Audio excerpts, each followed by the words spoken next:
Hi guys, and welcome to my channel. If you are new here, please do subscribe and hit the notification bell. Kuna waka subscribe kudhara ndinoti muri chidaviso changu guys. Rambai makatitsigira pane channel. Pane channel tinokupai ma-updates akasiyana guys. Anoitika mune dzimwe nyika, South Africa, Zimbabwe, Mozambique, nema social media akasiyana. So kana kangoroke kutanga baya subscribe then obaya ka bell kaya notification kuitira petino uploada zvese zvinova zviri kuitika mune nzvimbo dzakasiyana uchasangana nazvo. So nhasi tine nhau yatinayo guys, inhau yemavhoti akabva kuitwa ma-weeks apera, tingangoti mazuva apera, kati ma-weeks takuisa kure, tingangoti mazuva apera iwawo akatarisirwa nevanhu veruzhinji kuti vari kuda kuziva kuti zviri kumbonyatsa kufamba sei, zvichienda nekupi uye vanhu vane maplans vapi. So munhau iyoyo tine nhau yemutungamiri weSouth Africa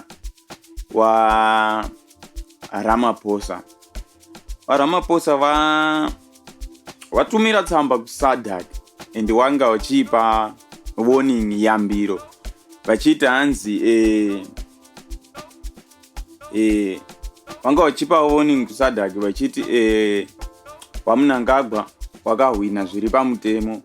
So mirai ku-undermine Munangwa'S nekuti wakahwina zviri pamutemo. Uye tinoonazve tikaverenga munhau dzakasiyana tinoona mune imwe news Rhamaphosa wakatumira message kune Munangwa'S vachivakorokotedza nekuti mahwina musarudzo. So apa yambiro yawakapawa Sadc vakati Munangwa'S wahwina zviri pamutemo. Handizivi kuti munozvionawo sei, tiudzewo mafungiro enyu mucomment section, molikewo video nekukomenda.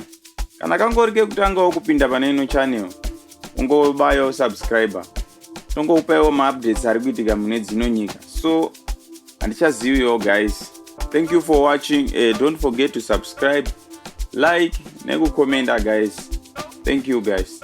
Watch out.